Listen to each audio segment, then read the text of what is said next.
Chapter 51. Possessed. Things were very strange. Her mother insisted that they sit together at the dining room table, the three of them. She also insisted that Ulysses sit in a chair, which was ridiculous because if he sat in a chair, he wouldn't be able to reach the table. "He can sit here with me," said Flora. "Oh, no, no, I want him to feel welcome. I want him to know that he literally has a chair at our table." Her mother had held the chair out, and Ulysses had climbed onto it, and then she slid the chair all the way under the table. It was enough to break your heart, watching his whiskered, hopeful face as it disappeared beneath the tablecloth. If her mother hadn't been acting so strange, Flora would have said something, or would have argued more vehemently, but her mother was acting strange. Very, very strange. Not only was her voice robotic, she was also saying things that she never would have said before, expressing sentiments that seemed to be at odds with the mother Flora had always known. For instance, wanting a squirrel to have a chair at the table. For instance, encouraging Flora to have a second helping of macaroni and cheese. For instance, saying nothing about Flora's potential stoutness as Flora consumed the second helping of macaroni and cheese. It was almost as if her mother were possessed. Terrible Things Can Happen to You had done an issue entitled Devils, Diebucks, and Curses. Apparently, throughout history, people who acted strange had been accused of being inhabited by the devil or a demon, or an alien from outer space. According to Terrible Things, these people most likely not possessed. These people were most likely not possessed. Rather, their psyches had been pushed by extraordinary events to the breaking point, and they had experienced a sort of nervous collapse. Flora's guess was that a typing, flying squirrel was much more than Flora's mother's psyche could manage. She had been pushed to the brink. She was suffering from some kind of nervous breakdown. Either that, or she was possessed. Of course, Flora's father had been pushed to the brink too, but everything to do with Ulysses had affected him differently.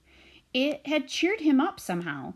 Maybe because the holy begumba-ness of it all had reminded him of Incandesto and Dolores, and also of the possibility of impossible things.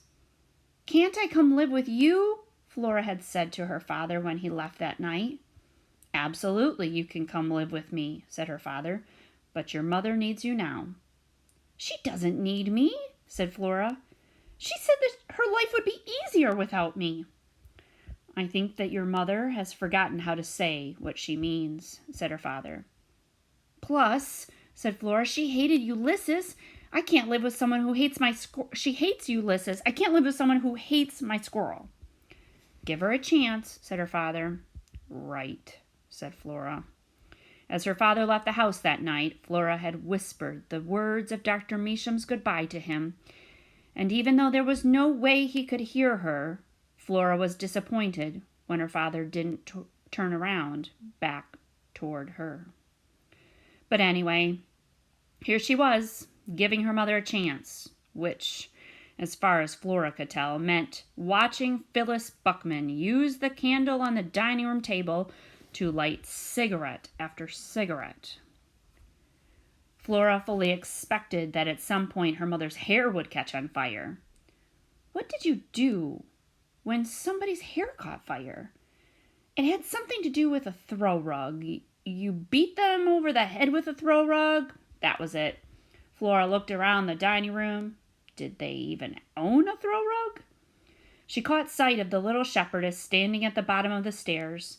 Marianne was looking at Flora and her mother with a jaded and judgmental eye. For once, Flora agreed with the lamp. Things were out of control. Her mother had said, "Well, it is such a delight to spend time with the members of my family, rodent and otherwise. But my head hurts, and I think that I will go upstairs and rest my eyes for a while." "Okay," said Flora. "I'll clear the table." "Lovely. So very thoughtful." After her strange mother climbed the stairs, Flora pulled back Ulysses's chair. He hopped up on the table and considered the plate full of macaroni and cheese. He looked at Flora. "Go ahead," she said. "It's for you." He picked up a single noodle and held it in his paws, admiring it. Watching him, Flora suddenly remembered a panel from the Illuminated Adventures of the Amazing Incandesto. It was a picture of Alfred T. Slipper standing at a darkened window. His hands were behind his back, and Dolores was on his shoulder, and Alfred was looking out the window and saying, "I am alone in the world, Dolores, and I am homesick for my own kind." The squirrel ate the noodle and picked up another one. There was cheese sauce on his whiskers. He looked happy. "I'm homesick," said Flora. "I miss my father." Ulysses looked up at her. "I miss William Spiver." Talk about a sentence you could never predict you would say. "I miss my mother," thought Flora. Or, "I miss the person she used to be." It was dark outside. Her mother was upstairs. Her father was at the Blixen Arms. William Spiver was next door. The universe was expanding, and Flora Belle Buckman was homesick for her own kind. Chapter 52. Is there a word for that? He sat in the window of Flora's room and looked down at the sleeping Flora, and then up and out at the lighted windows of the other houses. He thought about the words he would like to add to his poem. He thought about the music at Dr. Meacham's house, the way the voices sounded, singing. He thought about the look on Mr. Claus's face when he went sailing backward down the hallway. Was there a word for that? Was there a word for all those things together? The lighted windows, and the music, and the terrified, disbelieving look on a cat's face when he was vanquished? The squirrel listened to the wind blowing through the leaves on the trees. He closed his eyes and imagined a giant donut with sprinkles on top of it and cream inside of it, or jelly maybe. He thought about flying. He thought about the look on Flora's face when her mother said that life would be easier without her. What was a squirrel supposed to do with all of these thoughts and feelings? Flora let out a small snore. Ulysses opened his eyes.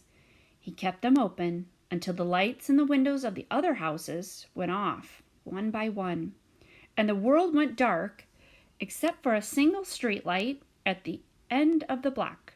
The street light fizzled into darkness, and then flared back to life, and then fizzled again. Darkness, light, darkness, light. What, Ulysses wondered, does the streetlight want to say?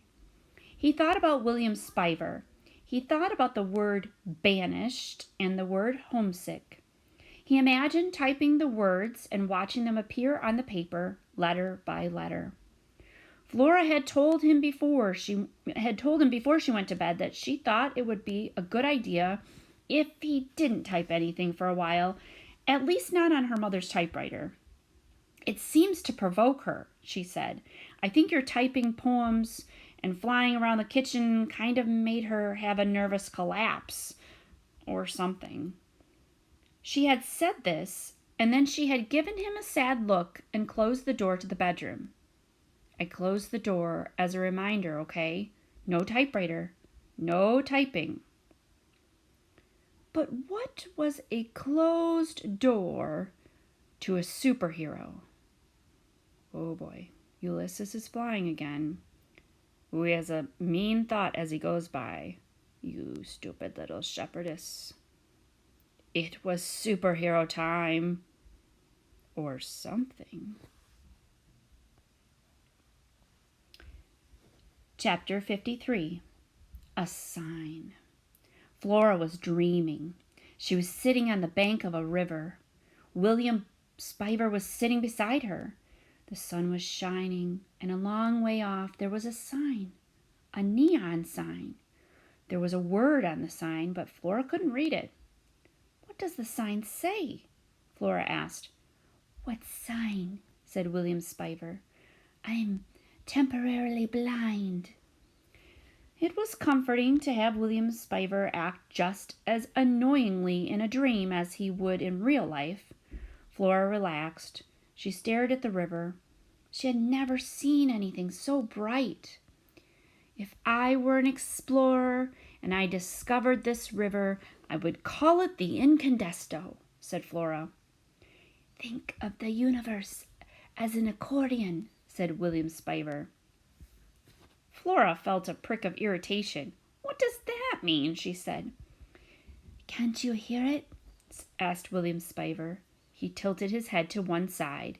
He listened. Flora listened too. It sounded as if someone a long way off were playing a toy piano. "Isn't it beautiful?" said William Spiver. "It doesn't sound much like an accordion to me," said Flora. "Oh, Flora Belle," said William Spiver, "you're so cynical. Of course it's an accordion." The sign was closer. It had moved somehow.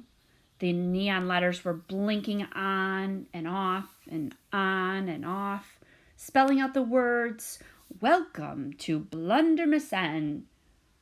"Wow," said Flora. "What?" said William Spiver.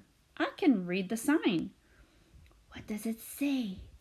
"Welcome to Blundermessan," said Flora.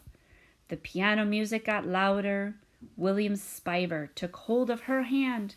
They sat together on the banks of the Incandesto River, and Flora was perfectly happy. She thought, "I don't feel homesick at all." She thought, "William Spiver is holding my hand." And then she thought, "I wonder where Ulysses is."